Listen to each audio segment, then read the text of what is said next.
جب میں امریکہ سے آئی اس کے اگلے دن ہی مجھے زری کی حقیقت پتہ چل گئی تھی، کیونکہ جو کچھ ہوا کسی گھر والے کے ملوث ہوئے بغیر ممکن نہیں ہے۔ کوئی اتنا دلیر نہیں تھا کہ نفیسہ کے گھر میں گھس کر اس کے بیٹے کو ڈرگز دے کر میں بیکری جا رہا ہوں یہ بات بس میں زری کو بتائی تھی، اور نہیں اس روز انہوں نے میرا تعقب نہیں کیا تھا۔ وہ سب زری کی انفارمیشن تھی۔ خیر، کڑیاں ملتی گئیں۔ جو صورت سامنے آئی وہ آپ کی بیوی کی تھی۔ پھر تو نے اتنا انتظار کیوں کیا؟ اسی دن کیوں سب کچھ نہیں بتا دیا ہم نے؟ ایک چیز جو مجھے شک میں ڈال رہی تھی، زری کیوں چاہتی کہ میں امریکہ جاؤں؟ بس یہ معمہ مجھ سے حل نہیں ہو رہا تھا، اور آخرکار میں نے یہ بھی جان لیا کہ ان کے ہونٹوں پہ طنز یا مسکراہٹ تھی۔ زری جانتی تھی وہ میرے سامنے رقم خرچ نہیں کر سکتی، وہ میرے نظروں میں آ جائے گی، میں اس کے لفظ پکڑ لوں گی، اس کی چالیں پلٹ دوں گی، تبھی وہ چاہتی تھی کہ میں چلی جاؤں۔ پتہ ہے بھائی، وہ کہتی کہ اس نے میرا کوئی نقصان نہیں کیا، لیکن میں آپ کو بتاؤں اس نے میرا کتنا نقصان کیا ہے۔ ان کی آنکھوں میں کرچیاں سی بھرنے لگی تھی۔ وہ میز پہ آگے کو ہوئے سرگوشی نما آواز میں کہہ رہی تھی، اس کی وجہ سے میرا اعتبار کرنے کی حس ہی مر گئی، مجھے لوگوں سے خوف آنے لگا ہے، میں اب کافی عرصے تک کوئی دوست نہیں بنا پاؤں گی، بلکہ شاید ساری زندگی میں دوستوں کے بغیر رہوں گی، میں کسی سے راز نہیں کہہ سکوں گی، اور اگر کہوں گی تو ساری رات اور دن اس خوف میں رہوں گی کہ کہیں وہ میرا راز فاش نہ کر دے، کہیں وہ بھی مجھے دھوکہ نہ دے دے۔ وہ بہت ڈسٹرب سی تھی، سو نہیں پاتی ہوں میں، میرا دل بہت دکھا ہوا ہے۔ اگر ساری دنیا آپ کے ساتھ دھوکہ کرے، دغا دے، آپ کی پیٹھ میں خنجر گھپے، یہاں تک کہ آپ کی فیملی، آپ کا خاندان بھی، اگر آپ کو کوئی تکلیف پہنچائے یا آپ کا محبوب آپ سے بے وفائی کر دے، چاہے آپ کے ساتھ کچھ بھی ہو جائے، آپ کے پاس ایک ایسا شخص ہوتا ہے جس کو آپ سب بتا سکے، جس سے بلا جھجک سب کہہ سکے، اور وہ ہوتا ہے آپ کا دوست۔ میں اب سوچ رہی ہوں کہ آپ کا دوست ہی آپ سے دغا کرے، آپ کو دھوکہ دے، آپ کس سے جا کر کہیں گے؟ بھائی آپ بتائیں میں کس کے پاس جاؤں؟ ان کی آنکھوں کا کرب رحمان کو اپنا دل کٹتا محسوس ہوا تھا۔ فیصے تو غم نہ کر، اللہ ہے نا، وہ تیرے مجرموں کو ایسے نہیں چھوڑے گا، تو اللہ کی بڑی لاڈلی ہے، اس کا تجھ پہ خاص کرم ہے، تو نے اس کا کلام پڑھا اور پڑھایا ہے، تجھے پتہ ہے اللہ کو تجھ سے اتنی محبت ہے، جو کوئی بھی تجھے دھوکہ دیتا ہے نا یا دینے لگتا ہے، اس کا چہرہ تیرے سامنے لے آتا ہے، اور وہ تجھے کبھی مکمل دھوکہ کھانے نہیں دیتا، وہ تیرے اوپر لوگوں کی حقیقتیں بڑی جلدی کھول دیتا ہے، اور جس نے تیرے ساتھ برا کیا ہوتا ہے اس کے ساتھ تو وہ ہوتا ہی کیا، خدا کی پناہ۔ تجھے یاد ہے جب تو نے وکالت کا پرچہ دیا تھا اور جیسے ہی یاد کر کے بتا رہے تھے ان کی آنکھیں چمک رہی تھی، تب اس حال میں سپریڈنٹ نے تجھ سے آدھے میں پرچہ چھین لیا تھا، کیونکہ اس کو پتہ چل گیا تھا کہ تو نے اس کو اپنے خاندان کی کسی لڑکی کو نقل کرواتے دیکھ لیا تھا۔ اس سے پہلے تو اس کے خلاف کچھ کرتی، اس نے بازی پلٹ دی، لیکن پھر جب نتیجہ نکلا تو پاس ہو گئی تھی، تیرا تو آدھا پرچہ ہوا تھا، لیکن اس سپریڈنٹ کی لڑکی پورا پرچہ دیکھ کر بھی فیل ہو گئی تھی، اور پھر اگلے کئی سال جب بھی اس نے پرچہ دیا فیل ہی ہوئی، وہ کبھی پاس نہیں ہو سکی۔ فسے تیرے ساتھ نا انصافی ان کو مہنگی پڑ گئی۔ نفیسہ یک ٹک ان کو بولتے ہوئے سن رہی تھی، ان کی آنکھوں میں کسی قسم کا کوئی تاثر نہیں تھا۔ اور وہ فرقان، وہ تمہارا بچپن کا منگیتر یاد ہے نا، اس نے بھرے محلے میں یہ الزام لگایا تھا کہ تو وکالت پڑھنے نہیں بلکہ آوارہ گردیاں کرنے جاتی ہے، اور باہر، اور کئی بار اس نے خود تجھے لڑکوں کے ساتھ ہوٹلوں میں دیکھا ہے، یاد کر۔ اس کے بعد اس کے ساتھ کیا ہوا تھا؟ اس کی بہن کی شادی عین نکاح کے وقت ٹوٹ گئی تھی، اس کا باپ اسی رات صدمے سے مر گیا، ماں پاگل ہو گئی، اس کی ہونے والی بیوی نے اپنی مایوں کی رات بھاگ گئی، وہ آج تک کنوارا ہے، کسی نے اس کو اپنی لڑکی نہیں دی، اس نے تیری کردار کشی کی، اللہ نے اس کو کہیں کا نہ رہنے دیا، تیری ننند، اس نے تجھے دھکا دے کر تیرا پہلا بچہ مار دیا، اس کے بعد تجھے کبھی اولاد نہ ہوئی۔ اس کے ساتھ کیا ہوا یاد ہے نا، اس کے پانچ بچے ایک ہی سال میں اس کی آنکھوں کے سامنے دم توڑ گئے، اور شوہر حادثے میں مر گیا، وہ دیوانوں کی طرح گلی گلی روتی پھرتی تھی، اس کو دیکھ کر کلیجہ مکاتا تھا۔ میرے پاس ایسے ہزار قصے ہیں، میں کیا یاد دلاؤں، مجھے بہت ڈر لگتا ہے۔ ویسے یکدم ان کی آنکھیں نم ہوئی تھی، ان کا لہجہ کانپا تھا، بڑا ڈر لگتا ہے مجھے زری کے انجام سے، پتہ نہیں اس کے ساتھ کیا ہوگا، دیکھ تو اس کو معاف نہ کر بے شک، لیکن اس کے لیے دعا کرنا، اس کا کیا میری اولاد پہ نہ آ جائے، مجھے میری اولاد بڑی پیاری ہے، اس کے لیے دعا کرنا۔ وہ کم بخت حاسد ہوگی، اس کا پیٹ نہیں بھرتا، اب اس کا حسد اس کو کھا نہ جائے، ویسے اس کے لیے دعا کرنا۔ وہ آخر میں جیسے رو پڑے تھے، اس نے تجھ سے تیرا کریئر چھین لیا، وہ ابھی بول رہے تھے کہ نفیسہ نے ان کی بات کاٹی تھی، اس نے مجھ سے میرا کریئر نہیں چھینا، مجھ سے میرا کریئر میرے ایمان کی کمزوری نے چھینا ہے، عزت، ذلت، موت، زندگی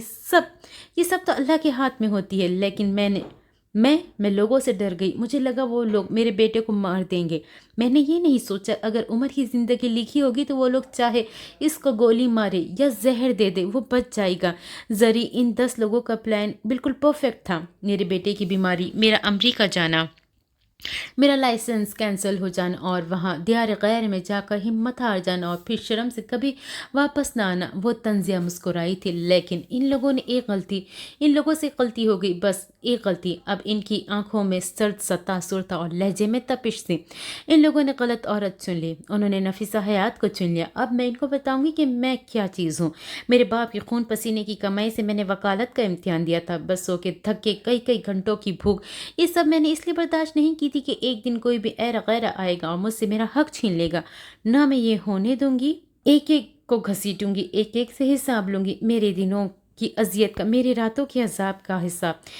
کسی ایک کو بھی نہیں چھوڑوں گی بھائی، کسی ایک کو بھی نہیں۔ ان کو لگا تھا کہ وہ لوگ مجھ سے میرا واحد رشتہ زری کو چھین لیں گے اور بس نفیسہ ہار جائے گی، لیکن ان کو نہیں پتا تھا کہ میرا واحد اور مضبوط رشتہ تو میرے اللہ سے ہے، اور جس انسان کا اللہ کے سوا کوئی نہ ہو، اس سے ڈرو، اس کے قہر سے ڈرو، اس کی نرمی سے ڈرو، اس کی چپ سے ڈرو، اس کے بولنے سے ڈرو، اور جب اس کو ستاؤ تو خدا کے عذاب سے ڈرو۔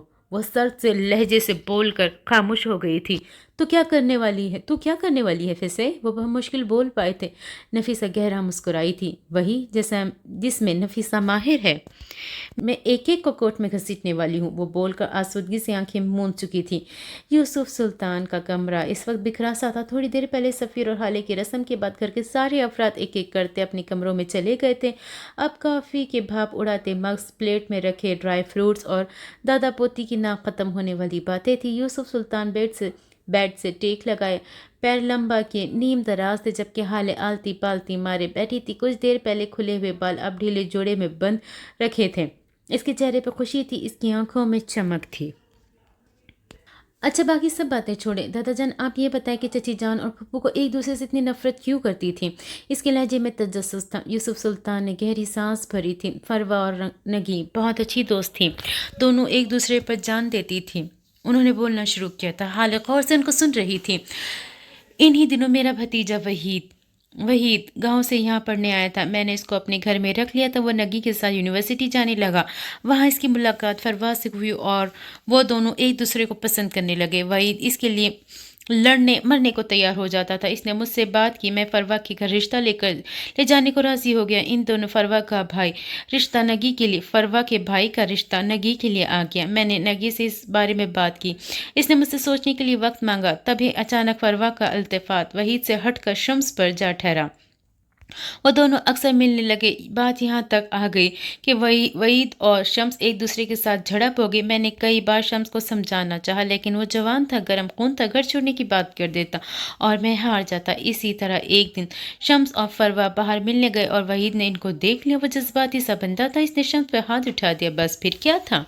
فروا نے اسی وقت اسی جگہ پہ وحید کو تھپڑ مار دیا اور اس سے کہہ دیا کہ اب شمس سے شادی کرے گی۔ فروا نے یہ سب پیسے کے لیے کیا تھا۔ سب جانتے تھے وحید یہ صدمہ برداشت نہیں کر سکے گا، اس نے خودکشی کر لی۔ دادا جان سانس لینے کو رکے تھے، حالے بے چینی سے آگے کو ہوئی تھی۔ پھر کیا ہوا بتائیں نا دادا جان، کہ ہونا کیا تھا؟ شمس اور فروا کی شادی ہو گئی اور نگی کو فروا سے سخت نفرت۔ وہ اس کو دیکھتی تو منہ پھیر لیتی، یہاں تک اس نے شمس سے بھی بات کرنی چھوڑ دی تھی اور نگی کے بھائی کے رشتے کو بھی منع کر دیا تھا۔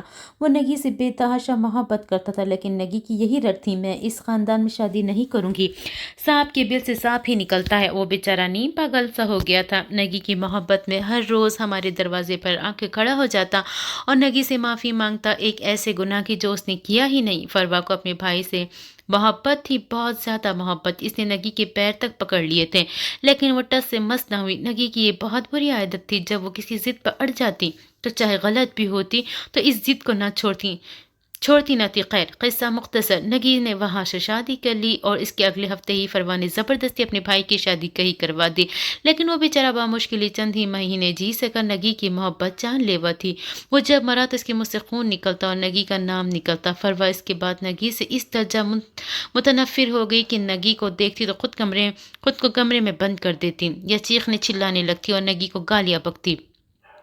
لیکن ان سب میں پھپھو کا تو کوئی قصور نہیں تھا، ان کی شادی ہے، ان کی مرضی، وہ جس سے چاہے کرے۔ چچی کو بھی کچھ سوچنا چاہیے تھا، وہ ان کی بات کے بیچ میں بولی تھی، بیٹے جب کسی کا کوئی عزیز مرتا ہے نا، تب وہ غلطی اور قصوروار نہیں دیکھتا، وہ کوئی ایسا بندہ ڈھونڈتا ہے جس کو الزام دیا جا سکے، جیسے کہ نگین نے وحید کی موت کا الزام فروا کو دیا۔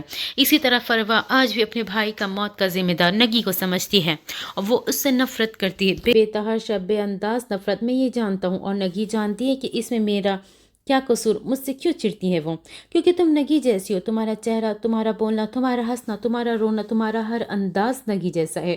تمہیں پتہ ہے فروا نے نگی کی موت پر ایک آنسو تک نہیں گرایا تھا، بلکہ اسی ہفتے اس نے کچی بستی میں جا کر دیگیں بانٹی تھی۔ تم سوچو، ذرا اندازہ کرو اس نفرت کا، جو انسان اس کی انسانیت چھین لے۔ جب نگی کی طلاق ہوئی تھی نا، اس دن فروا نے ایک پوری بیکری کی مٹھائی خرید کر ہر آتے جاتے کو بانٹی تھی۔ میں فروا کے سب راز جانتا ہوں، مجھے اس بارے میں وہ بھی پتا ہے جو کہ فروا خود بھی نہیں جانتی۔ آپ نے ان کو کچھ کہا نہیں، مرنے والی اور طلاق یافتہ آپ کی بیٹی تھی۔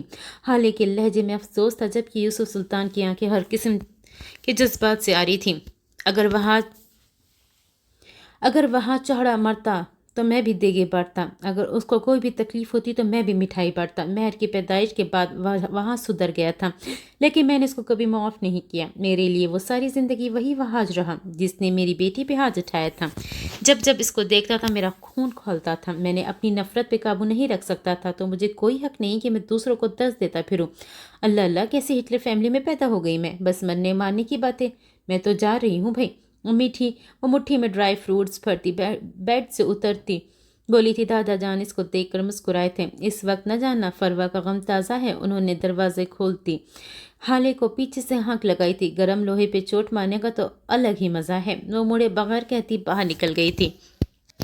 رات آہستہ آہستہ سرک رہی تھی۔ یوسف سلطان نے کمرے سے آنے کے بعد سے فروا اب تک ایک ہی پوزیشن میں بیٹھی تھی۔ ان کو یقین نہیں آتا جو ابھی کچھ دیر قبل ہوا وہ سب ایک حقیقت تھی۔ ان کی آنکھیں پتھرائی ہوئی تھیں، ان میں ایک غصہ تھا، شوق تھا، ان کو رہ کر مہر پہ غصہ آ رہا تھا۔ وہ کیسی ان کی بازی پلٹ گئی تھی۔ وہ اب تک شوق میں تھی، وہ جھٹانگ بھر کی لڑکی، حالے کس طرح ان کو مات دے گئی تھی۔ صدمہ شدید تھا۔ اس وقت ان کے کمرے کے دروازے پہ ہلکی سی دستک ہوئی تھی۔ وہ اس طرح بیٹھی رہی، مڑ کر تک نہیں دیکھا، لیکن وہ چاپ کو پہچانتی تھی اچھی طرح، بہت اچھی طرح۔ چچی جان میں آ جاؤں؟ وہ ادھ کھلے دروازے پر کھڑی پوچھ رہی تھی۔ حالے میں کم از کم اس وقت تمہاری شکل نہیں دیکھنا چاہتی۔ وہ مڑے بغیر بولی تھی، لیکن میں آپ سے بات کرنے آئی ہوں، آپ سے معافی مانگنے اور صلح کرنے، سب سارٹ آؤٹ کرتے ہیں۔ کب تک آپ اس طرح مجھ سے چڑتی رہے گی؟ وہ بولتی ہوئی فروا کے پاس آ کر بیٹھ گئی تھی۔ اس کا لہجہ ہلکا پھلکا سا تھا، جیسے ان دونوں کے درمیان کسی گڈا گڑیے کی سی لڑائی ہوئی ہو۔ فروا نے پورے کا پورا گھوم کر اس کو دیکھا تھا۔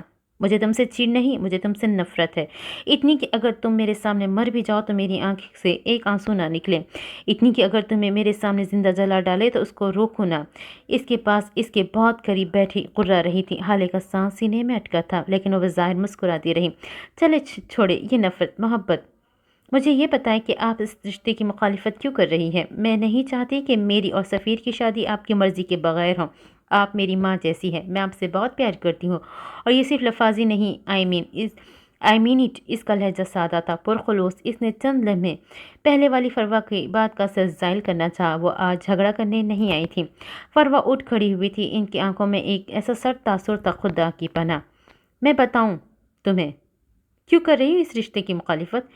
کیوں ہوں میں اس کے خلاف؟ کیونکہ میں جب تمہیں دیکھتی ہوں نا، مجھے تمہاری مکروہ شکل پھوپھی یاد آ جاتی ہے۔ میرا جی چاہتا ہے کہ میں اپنے ہاتھوں سے تمہارا گلا دبا دوں۔ میری پھوپھو کے بارے میں اس طرح بات مت کرے چچی، حالے نے ان کو ٹوکا تھا۔ اور بتاؤ، تم دوگلی ہو حالے، تم گولڈ ڈگر ہو۔ پہلے ہارون کو دوستی کا جھانسا دیا، کئی سال اس کے پیسوں سے عیش کرتی رہی، اور جب شادی کی پاری آئی تو تم نے شہر کا ایک بہترین بزنس مین پھانس لیا۔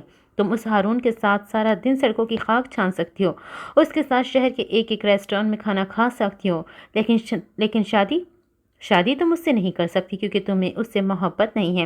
مجھے کیا سمجھ رکھا ہے تم نے؟ پاگل ہو ہاں چچی، آپ اس طرح میرے کردار پہ بات نہیں کر سکتی، میں آپ کو یہ حق نہیں دیتی۔ میں یہاں صلح کرنے آئی ہوں، آپ بات بڑھا رہی ہے۔